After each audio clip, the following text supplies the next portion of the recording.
podcast. See what's on your mind. It's the Treatable podcast. Real, coming, Treatable. The Treatable podcast. It's all on the Treatable podcast. Toxic relationships. If you're not currently in one, chances are you know someone who is.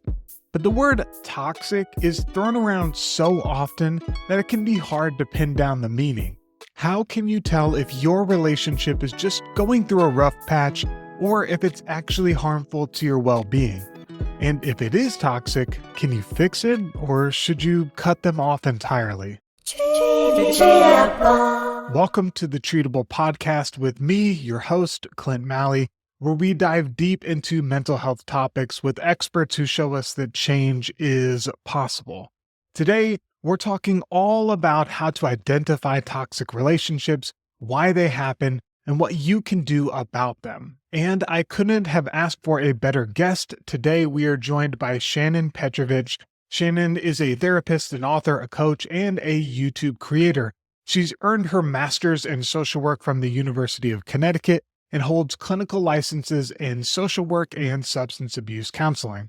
On her YouTube channel, Therapist Talks, Shannon shares insights, information, and strategies on a wide range of relationship and mental health topics. And Shannon's new book, Out of the Fog into the Clear, Journaling to Help You Heal from Toxic Relationships, is an Amazon bestseller. Treatable podcast. It's all on the Treatable podcast. Shannon, thank you so much for joining me on the podcast today. Thanks so much for having me, Clint. So I always like to start these episodes with kind of setting people up for success. When we think about what a toxic relationship is, how do you define it? It's a really good question. And I think, it's becoming so common to talk about these days, and it's almost becoming weaponized to say somebody's being toxic or, somebody's a narcissist or what have you. And so we have to be careful. We don't want to just throw these things around all the time. But basically, if you feel like your thoughts, feelings, wants, and needs don't matter, and the other person's are what everything is all about, then you're not being allowed to completely exist in the relationship, and it is by definition toxic. Now that runs a whole gamut from very small microaggressions or even to full-blown explosions and violence. But basically, if you find yourself getting more and more sad, depressed, anxious, frustrated, feeling worse about yourself and worse about life in general, then chances are your relationship is unhealthy for you. And so it's really important to take a step back and start to look at things differently. So toxic relationships, it's a hot button word. We hear people throw it around a lot. We say this is toxic and that is toxic. Where is the misunderstanding coming from? What is not a toxic relationship? Because I think that's also helpful to understand. Right. So the problem is too, that if we were raised in a home where there was toxic interaction going on, we oftentimes bring with us a template into our lives, and then we put that template onto other relationships. And so we can often show up in unhealthy ways. We can show up being people pleasers and placaters and peacekeepers. And so we're not even giving the other person the chance to see and know who we are in our whole totality. So we have to first look at the toxic relationship we might have in our own heads. And that's where I start in my book, in my coaching work, in my YouTube channel too, where we have to look at how we relate to ourselves. If you're beating up on yourself 40,000 times a day, then when you get with somebody else, that's going to resonate if they're being toxic.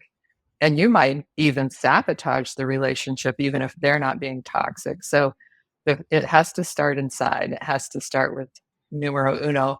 And then you can treat yourself well enough and coach yourself internally well enough so that when you show up into a relationship, if they're being toxic, you're going to go like, oh no, that's not the way I interact with people, So when somebody is negative or devaluing or toxic, then you would immediately put up a boundary and not accept that. But the problem is we don't show up with our thoughts, feelings, wants, and needs.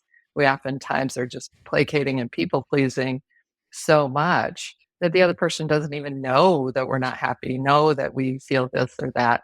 And then they're really not being given a chance to have a full relationship. Yeah, so let's unpack that a little bit. Why is it important when we enter into a relationship to understand our thoughts, feelings, wants, and needs? Why does that set the foundation along with understanding ourselves when it comes to how we're relating to a partner, whether it's a friend or a business colleague or a romantic partner? Why is that so important? Yeah, it's really crucial because if we're undermining ourselves and we're undermining our ability to be healthy in any relationship, whether it's at work or school or family or in a relationship. So if you show up and you're never, saying, well, I need some space or I need to do this, or I don't have time to do that, or I was really unhappy when you said such and such, or that really offended me when you were doing this or that. If we never say those things up front, then the other person thinks everything's fine and we haven't set those boundaries. And oftentimes, a person, I've actually worked with couples where one person has never shown up fully and never taken space for themselves and has always been focused on the other person's thoughts, feelings, wants, and needs. They never protected or defended themselves at all. And when they did, when we worked on that self-esteem stuff and that internal relationship stuff, and they fully showed up, the other person's like, welcome, where you been all my life, and they actually Mhm. were able to work things out. Now, if you show up with your thoughts, feelings, wants, and needs, and the other person escalates and gets angry and says, this isn't the way this relationship works, that's information. And then you can look at that and say, yeah, I'm not allowed to fully exist in this relationship. And so therefore, I'm out. Yeah, it seems like we as human beings have a better idea of the kind of person that we expect to have, like as a partner, as a boss, as a friend, but we don't often enter into these relationships with that same expectations of how we want to show up. And as you use the term boundary, I was having a conversation with someone and they were saying, you cannot have boundaries if you first don't know what your core values are and the things that are important to you. And then because if somebody steps on it, you actually don't even know whether or not it's important to you or not. And you're not communicating it. And so it sounds like this is also a key part of understanding toxic relationships is one, do you know the things that are important to you as a human being? Right. Because if you don't, who are you bringing into the relationship? You got to first have that self awareness.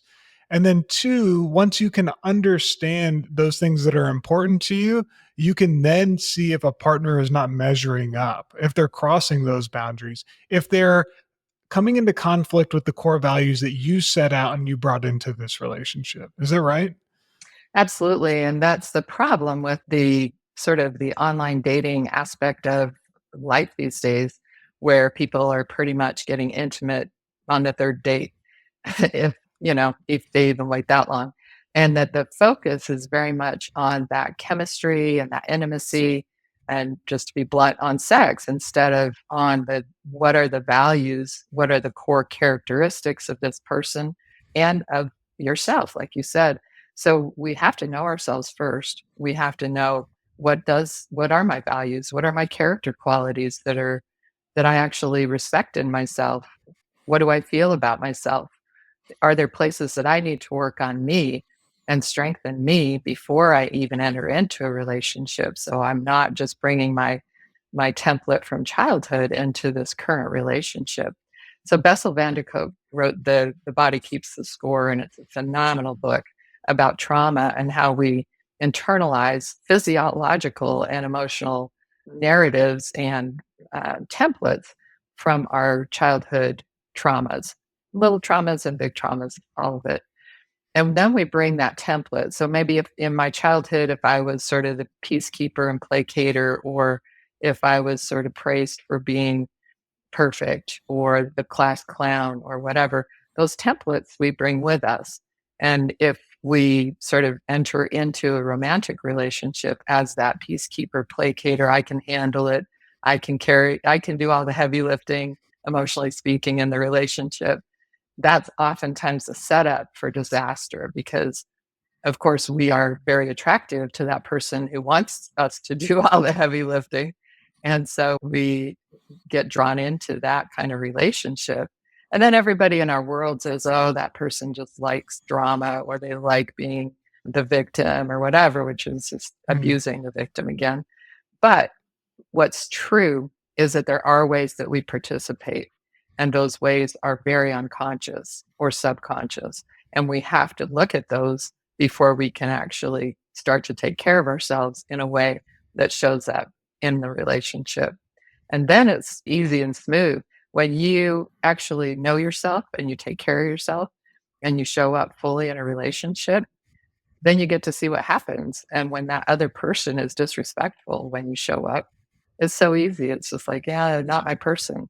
You don't take it personally. You don't get upset about it, really. It's just like, that's not my person. Whereas in the past, you could be like, oh, well, I should have done this or I should have done that. Or maybe if I was more placating or peacekeeping.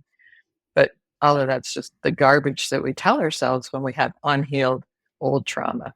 Okay, so let's rewrite the dating profile, shall we? I haven't been in the dating game in a hot minute, been happily married for 14 years, but if I were to go into it understanding the things I know about mental health and boundary setting and toxic relationships at this point, and I wanted to present myself in a way that was authentic and let people know what I'm bringing to the table.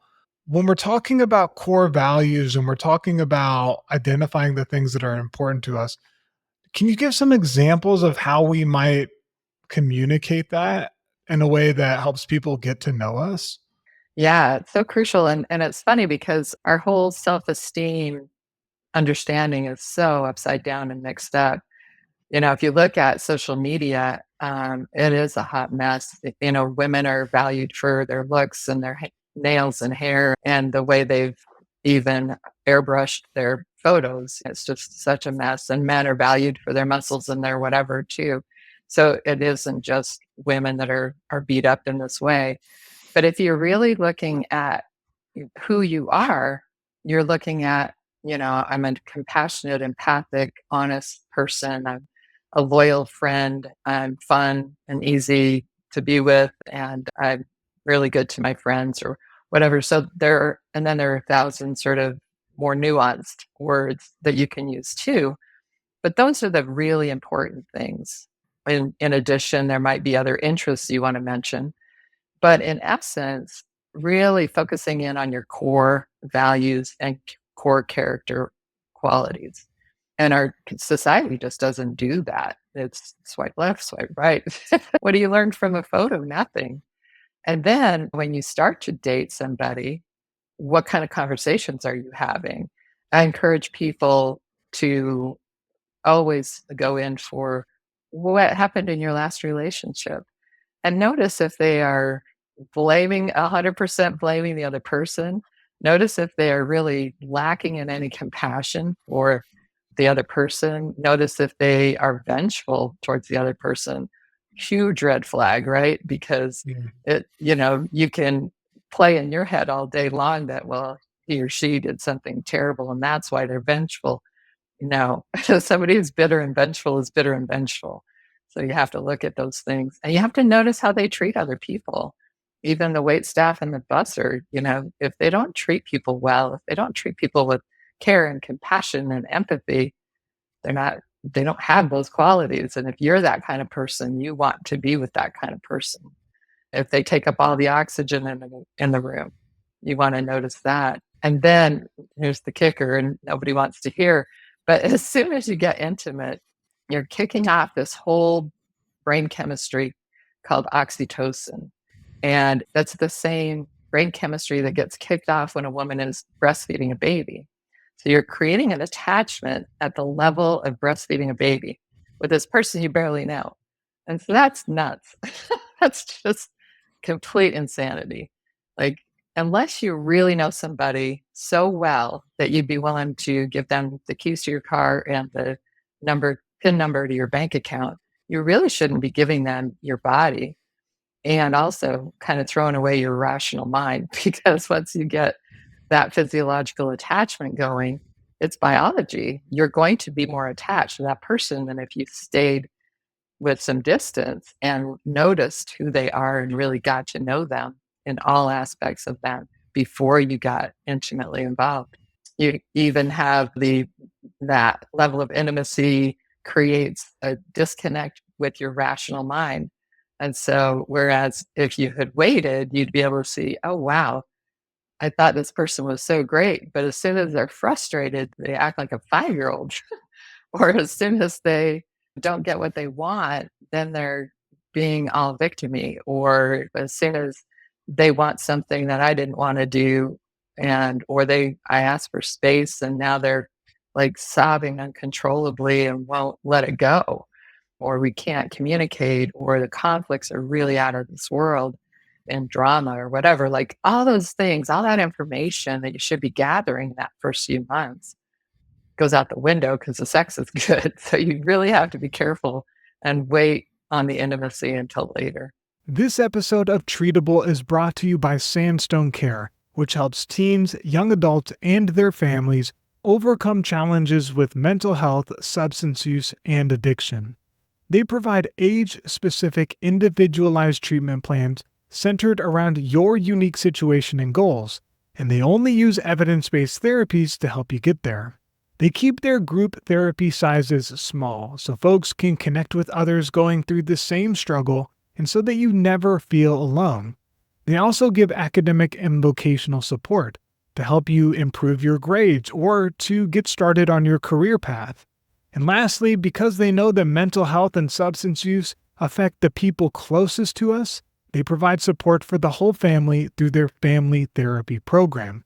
To learn more about teen and young adult treatment options, go to sandstonecare.com. Change is possible, and Sandstone Care is here to help. So let's summarize a few of the things that we've talked about so far, just so everybody can keep up.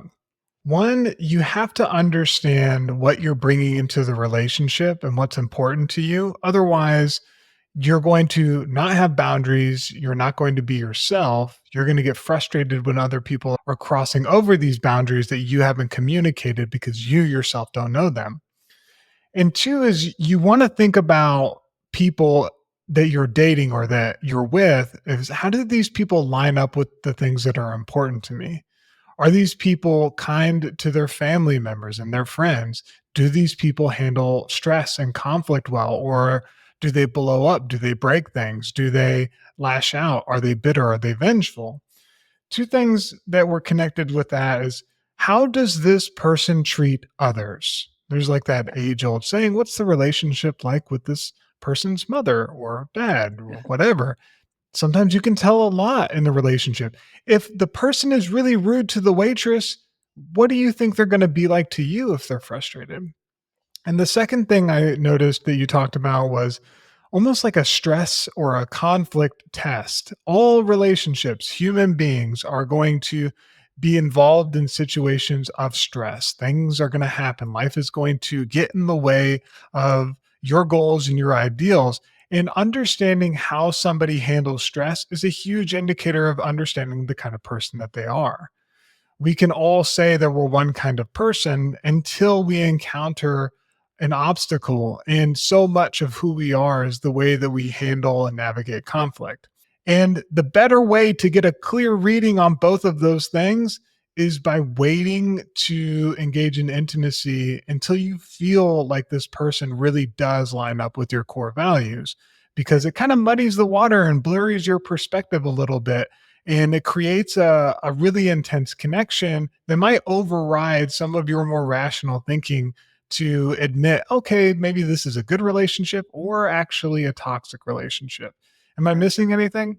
No, that's a great summary, Clint. And the that intimacy that happens does create that attachment. And then people will say, "But I love them. I love him. I love her so much."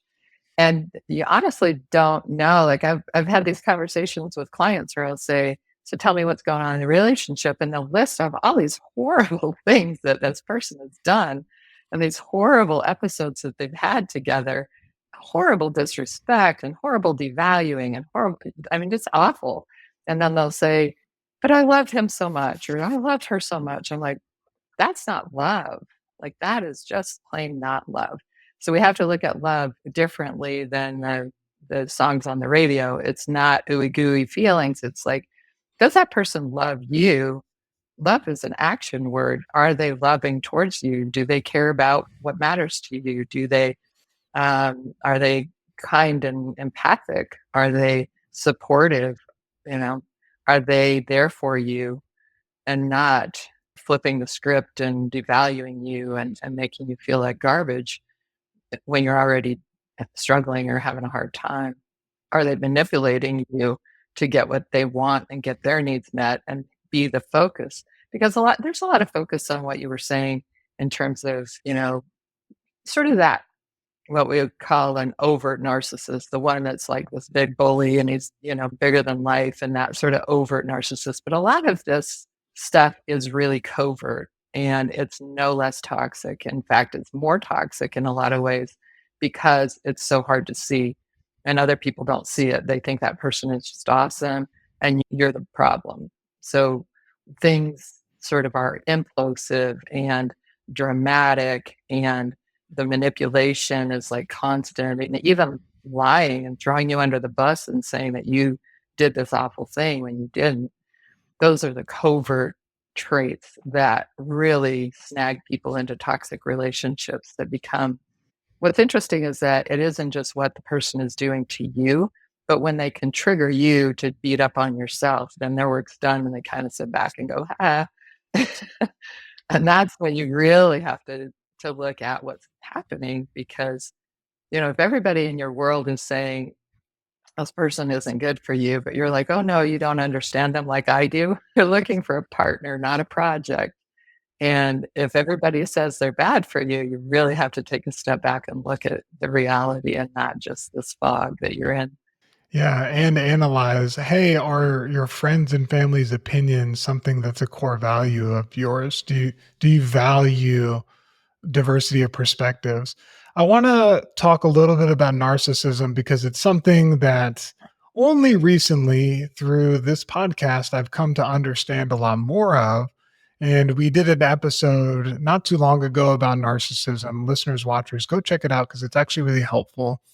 And just some of the signs that we talked about within that episode have to do with gaslighting, right? Trying to manipulate the way that you see your reality, table turning. So you bringing up something and them trying to switch things on you. Another thing is a me versus them mentality or me versus the world mentality.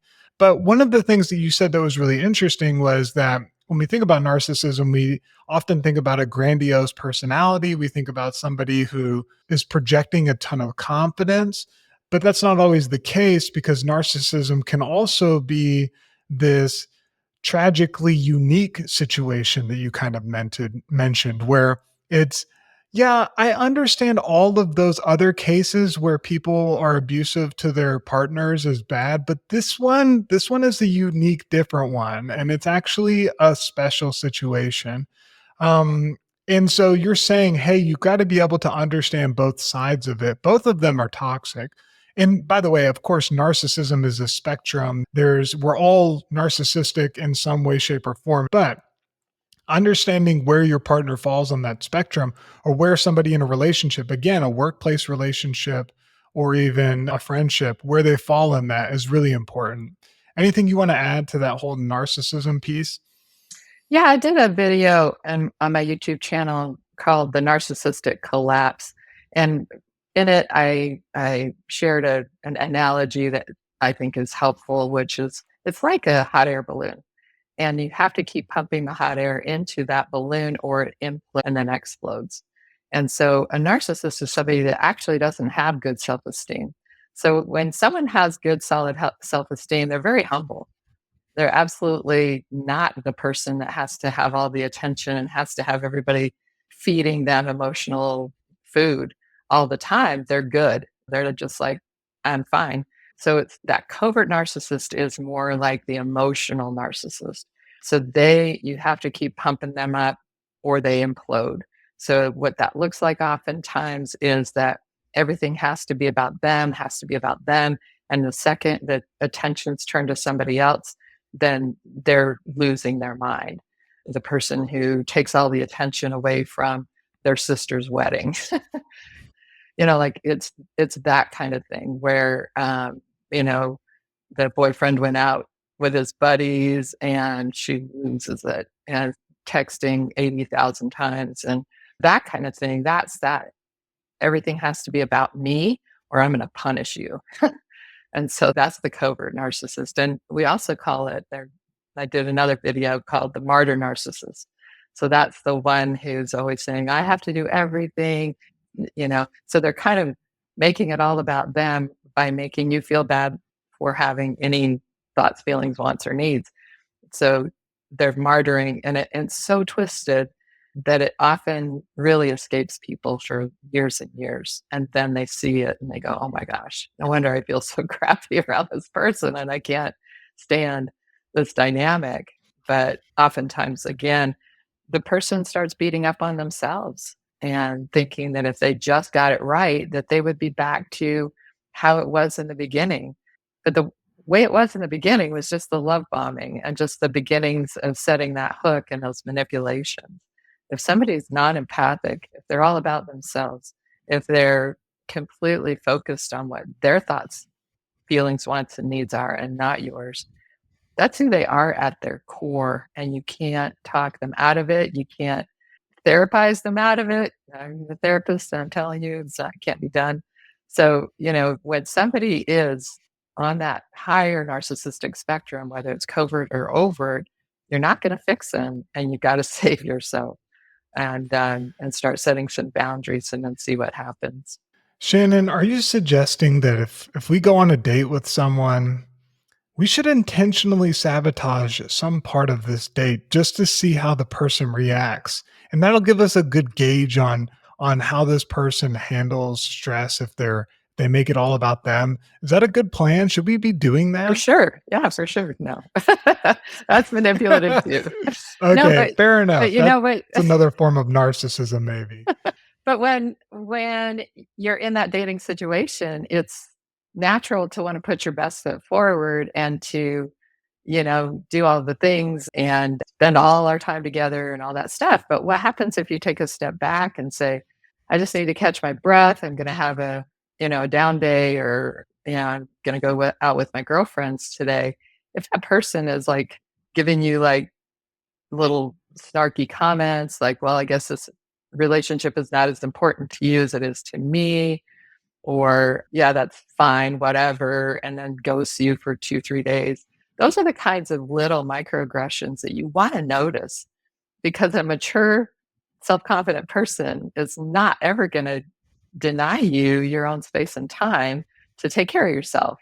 If they do, there's something seriously messed up in that. But we so often miss those little subtle cues that this person is really not okay. And they're going to ask you to kind of make them okay over the course of this relationship. And that's not okay.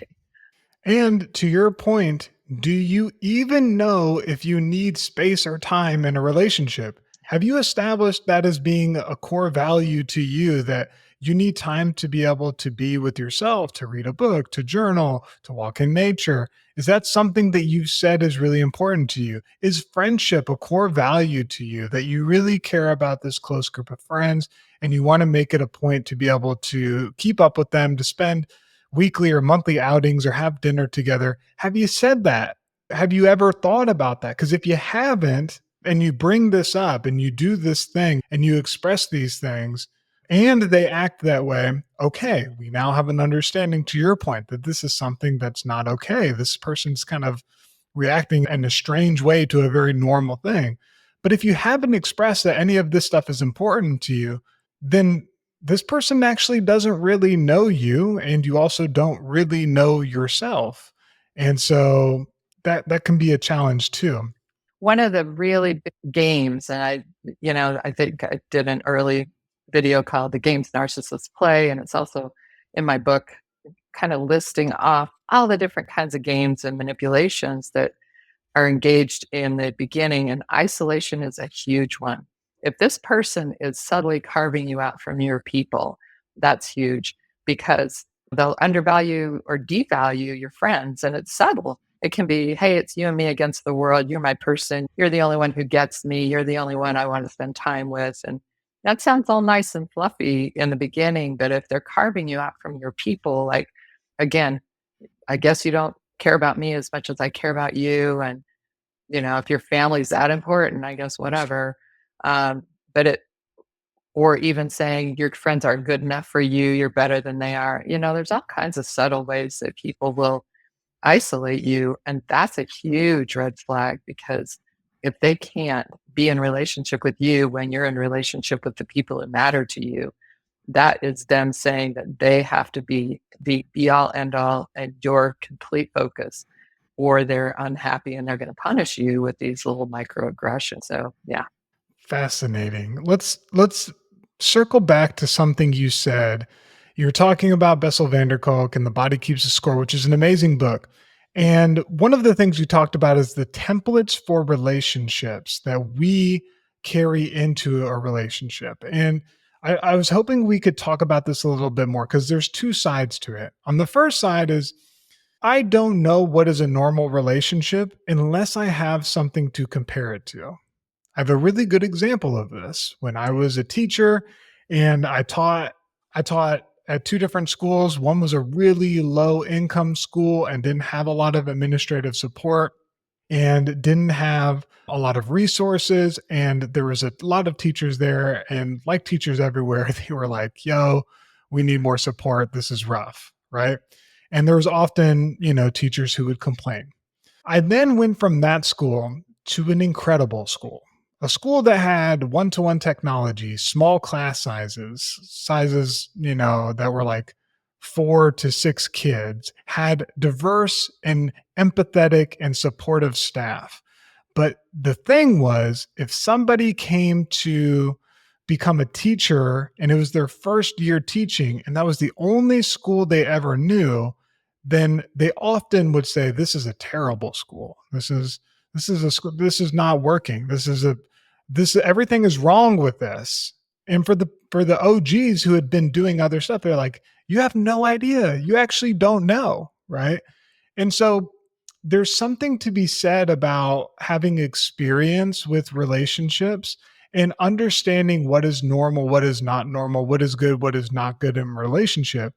And if you come from a family in which toxic relationships were being played out over and over and over again, then you actually don't know what like a loving, caring, supportive friendship or relationship looks like, right? I was talking with my wife about this because both of us kind of grew up in families in which we didn't see this play out really well between our parents, and say, okay, how did we actually understand a template to work within our own relationship? And it came through, one was television, which can be problematic, right? Because we see sensationalized things. You see movies, you're like, yes, I want that kind of love. But also it was from other families. We would look at other families and we would look at other relationships and we'd say, this seems a little bit different than what I'm used to. And all of these families operate this way, but my family operates this way. Something's not right. How can you help somebody unpack whether or not the template that was presented to them in a relationship was a good one? And if it wasn't, what to do about it? The surprising thing is that there's like this core part of you that survives and sort of knows what's good and what's bad and what's right and what's wrong. And that it's more about validating those narratives and those truths than it is about anything else. But again, that self-talk inside of ourselves. And this is how we have to sort it out, in the journaling projects that I do in my coaching program and in my book and in my videos. It's really important to recognize how we talk to ourselves inside our heads versus how we talk to other people. So if I'm a kind, caring, empathic person to all my friends, but the second I make a mistake, I'm, oh, you idiot, blah, blah, blah, blah, blah. I would never talk like that to anybody else. I value caring, compassionate conversation, and I'm always supportive and encouraging to my friends or family or anybody else in my life. So for me to say those negative things to myself inside my own head, I'm bringing that from somewhere.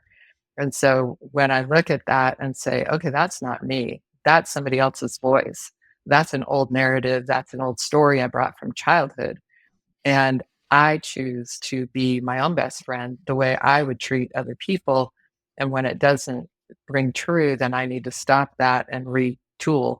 And it same thing comes out in relationships. So we tend to treat the people who are closest to us with that same negative voice that we're treating ourselves with.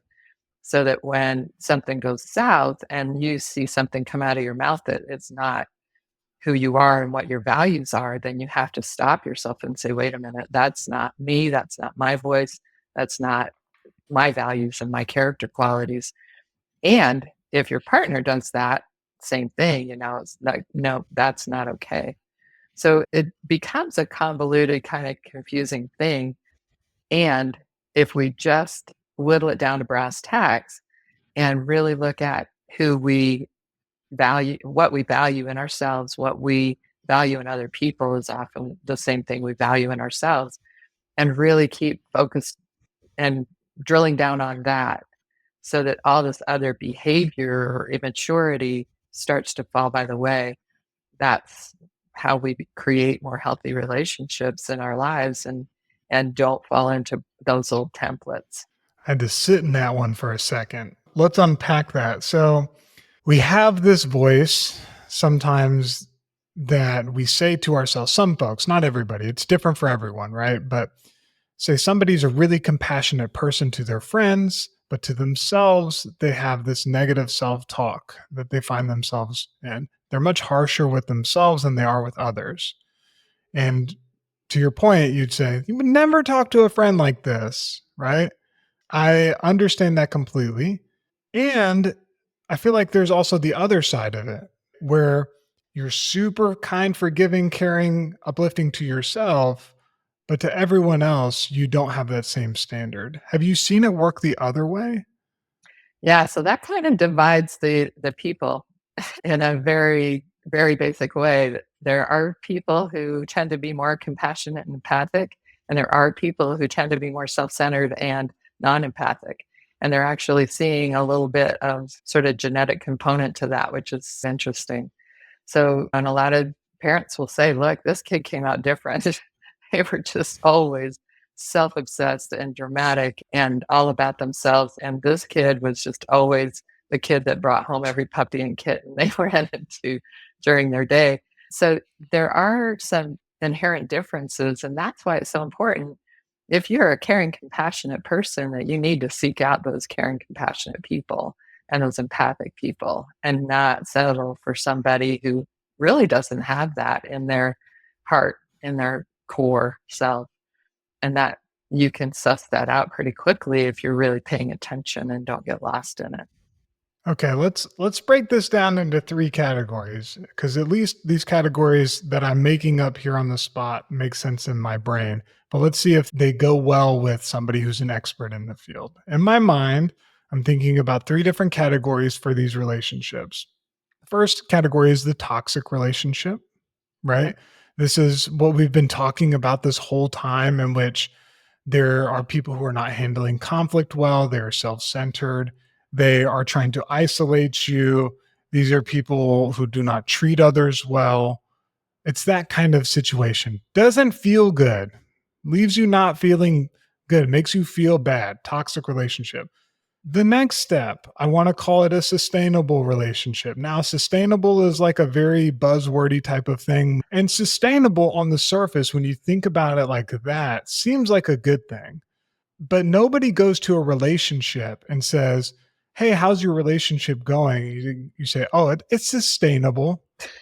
That's not something that anybody wants to say. Nobody says that. Or hear about themselves. But or yeah, like, or if they do, it doesn't feel good, right? It's like it's baseline maybe, but it doesn't feel good. And then this third category is like a regenerative relationship. And that is something that this is somebody who you can trust, who's going to support you. This is somebody who, when you are using negative self-talk on yourself, they're going to call you out on it. When you are not willing to accept love or affection or praise, they're going to say, hey, I'm saying something nice to you because I care about you. Don't shit on this, right? Like, I need you to actually just like feel this because you deserve it. Because when you do that, that's actually unkind to me too. And a regenerative relationship makes you better. A regenerative friendship makes you better. A regenerative co-working relationship or a boss, it makes you better. And so the first thing you have to say is like, okay, which of these three am I in? And do those categories make sense, or do those work, or No, I love that. I've never heard anybody put it quite like that. And I think it's absolutely true. And that's, very much things are either really degenerating you, they're sort of maintaining status quo, or they're really enhancing your life, enriching your life. That relationship helps you grow into the best you that you can be, helps you, it sort of carries safe space for you to grow yourself. It isn't like that person is building you up or doing that or whatever. It's like creating safe space so that you can become your best self and that you can become your most creative self. And if you have this new idea, they're not going to crap on it before they even hear you out and find out what's going on. They take a deep breath. They go, okay, let me have it. And then they support you in that, or they challenge you and make sure that that's, probably something that you really are passionately interested in and it isn't going to degrade your life or cause you stress or whatever. So I think all of those things, like you're talking about, those are those thriving relationships. Those are the ones that are really growing you and you're growing the other person. And that's a wonderful feeling. And that's what love is. So love is caring about someone else's spiritual growth and personal growth. And that's M. Scott Peck, not me. But love is when you actually care about and participate in someone's growth. mm, yeah, somebody's saying, okay, Clint, okay, Shannon, I get it. I'm in a toxic relationship. I guess what I need to do is cut them off, right? Like, we think about weeds in the garden, you think about pulling them up. And so we're going to get some people really carried away. They're going to have their torches and their pitchforks, and they're going to be storming the castle of their mom's house or their brother-in-law's house. And they're ready to like go and burn this thing to the ground. Now, before they do that, before they light those matches, what do they need to do? Because it feels like cutting people out of your life seems like a last resort. What are the steps that take place in between of that? I'm so glad you asked that because it's become, with all these buzzwords and toxic this and that and narcissism and all that, it has become really weaponized. And I've seen people cut people out before they even gave them the time of day or the opportunity to interact in that relationship in a different way. And I think that's really sad. I've seen adult kids cut off their parents for a slight that should have been worked out and discussed. I've seen parents cut off their kids and not figure out how to sort that out. And relationships, when you are co parenting, it's important to do what you can to see if it's viable or drivable and not just sustainable and certainly not degenerative. So it's really important that, first of all, you do that internal work and figure out what do I think, feel, want, and need. Because sometimes if you come from that kind of template and that kind of history, you actually don't know what you think, what you feel, what you want, what you need. And you're so busy always taking care of other people's emotions and taking care of other people's moods and anticipating moods and manipulating moods that you're not even in touch with your own self. So you're not showing up. And then if the person does something that's offensive and you just cut them off, there's a whole bunch of stuff in between. First of all, like find out who you are and what you're about and what you think and feel and want and need. And then share that with that person. It really offended me when you said this. I was really hurt when that happened between us. And a lot of times it can get ugly before it gets better, but it's worth it.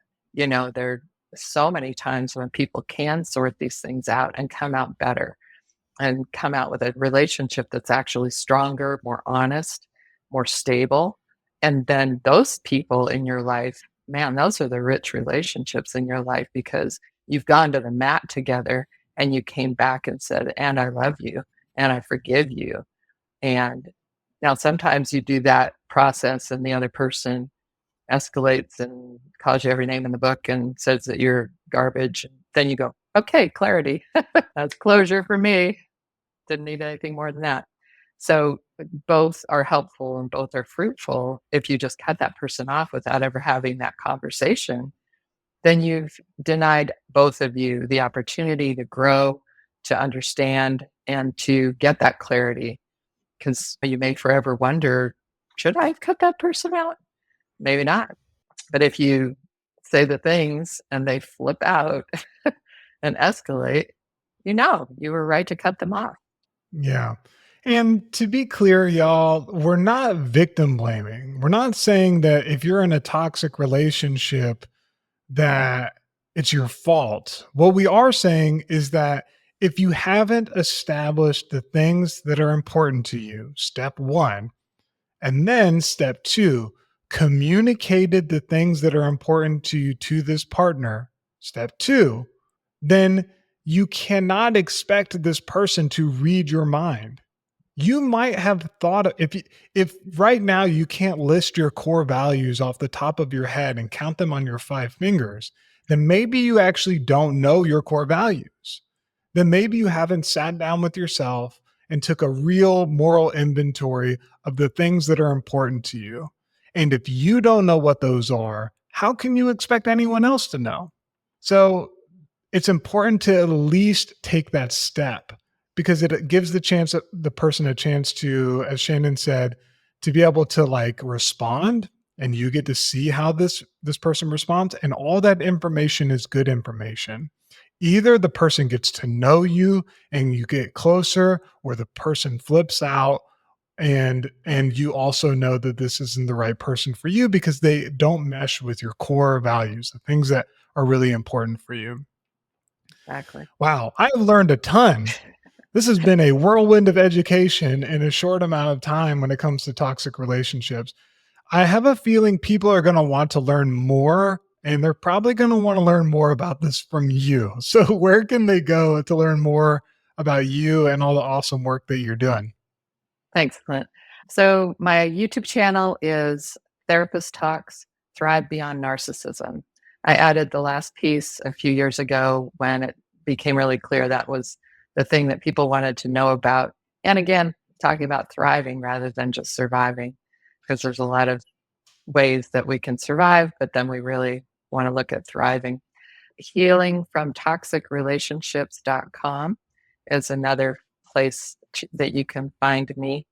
And also my book is Out of the Fog into the Clear, Journaling to help you heal from toxic relationships. And there's also a nofoggy.com website that goes along with my book. So those are the main things. And all of those links, you're going to find those in the show notes or the description box, whether you're watching or listening to this. Awesome. Shannon, thank you so much. Listen, y'all, these toxic relationships, they are real, but they're also more common than you think. And with the help of understanding your values, what's important to you, communicating clearly, and then taking the appropriate action after that, they're also treatable. We'll see you on the next episode. This episode of Treatable was edited by Daniel Lopez. The intro and explanatory sections of the episode were written by Alexandra Kruger. The theme song was created by Sebastian Gonzalez, and the cover art for this episode is created by Joel Daniel. If you got any value from this episode, it would personally mean the world to me if you would leave us a 5-star review wherever you get your podcast. It helps to spread mental health awareness to more folks, and I read each and every comment that people leave. So tell us what you appreciate about the podcast, and you just might hear us feature it on the next episode. All of my love, and we'll see you on the next one.